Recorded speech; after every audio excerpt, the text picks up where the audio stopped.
জননীং শারদাং দেবীং রামকৃষ্ণং জগদ্গুরুং পাদপদ্মে তয়ো শ্রিত্বা প্রণমামি মুহুর্মুহু।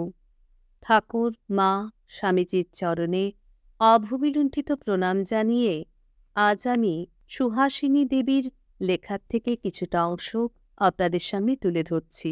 তিনি লিখেছেন, একদিন মায়ের কাছে গিয়েছি, মনটা খুব খারাপ। মাকে বললাম, মনে যে কিছুতেই শান্তি পাই না, সংসারের জ্বালায় শেষ হয়ে যাচ্ছি। আপনার সঙ্গে কথা বলে শুধু শান্তি পাই। আমার চোখে জল দেখে মা বললেন, তুমি ভুলে যাচ্ছ কেন মা?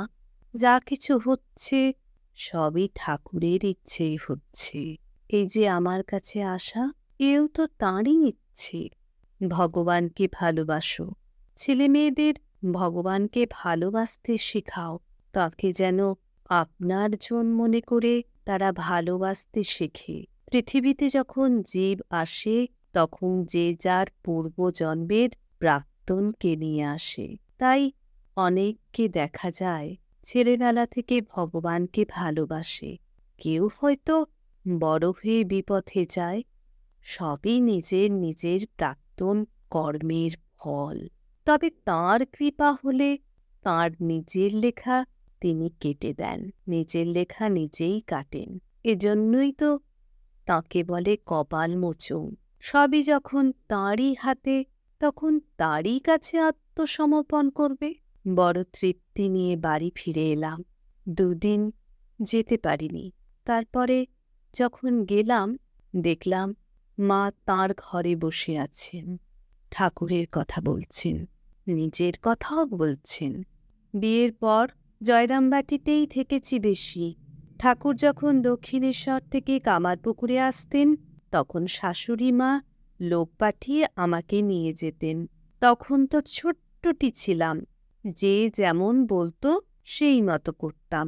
ওরা শিখিয়ে দিত কিভাবে শাশুড়ির সেবা করতে হয়, স্বামীর সেবা করতে হয়। শাশুড়ি মা আমাকে বড় ভালোবাসতেন।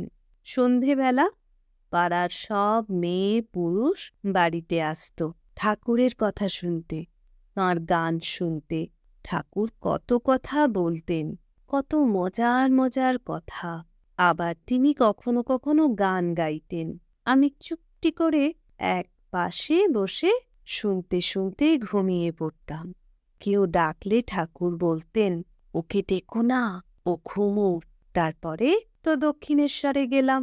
দক্ষিণেশ্বরে থেকে যখন দেশে আসতাম তখন ঠাকুরের জন্য খুব মন খারাপ করত। জয়রামবাটিতে থাকলে ভানু পিসির কাছেই বেশি থাকতাম, সে আমার মনের কথা বুঝত। পরের দিকে দক্ষিণেশ্বরে নহবতে থাকলেও ঠাকুরের সঙ্গে বেশি দেখা হওয়ার সুযোগ ছিল না। তখন তো তাঁর কাছে লোকের ভিড় হয়ে গেছে। তারপর তো সব ছেলেরা একে একে এসে গেল। একজন হঠাৎ বলে উঠল, আচ্ছা মা, ঠাকুর যখন তোমাকে ষোড়শী পুজো করেছিলেন তখন তোমার কি মনে হয়েছিল?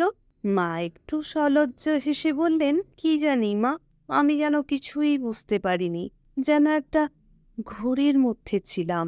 মা ভবতারিণী বোধহয় আমার ওপর ভর করেছিলেন, তাই বোধহয় কি হচ্ছে সে বিষয়ে আমার কোনো হুঁশ ছিল না।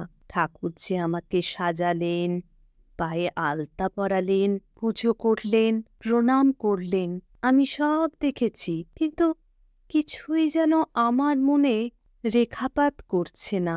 নইলে ঠাকুর সাষ্টাঙ্গে প্রণাম করলেন আর আমি স্থির হয়ে বসে রইলাম। অনেক পরে যখন স্বাভাবিক হয়েছিলাম তখন মনে মনে বারবার তাঁকে প্রণাম করে মার্জনা চেয়ে নিয়েছি। কথাগুলি বলে মা যেন কেমন স্থির হয়ে গেলেন। অনেকটা সময় চোখ বুজে চুপ করে বসে রইলেন। অন্যরা তখন কি ভাবছিল জানি না, আমি কিন্তু তখন মনে মনে বলছিলাম, মা, তুমি যতই লুকোতে চেষ্টা করো না কেন, ঠাকুরের দয়ায় বুঝেছি তুমি স্বয়ং মা ভবতারিণী। জয় মা। আপনাদের মূল্যবান মতামত নিশ্চয়ই লিখে জানাবেন। সবাই ভালো থাকবেন, সুস্থ থাকবেন। জয় ঠাকুর, জয় মা, জয় স্বামীজি।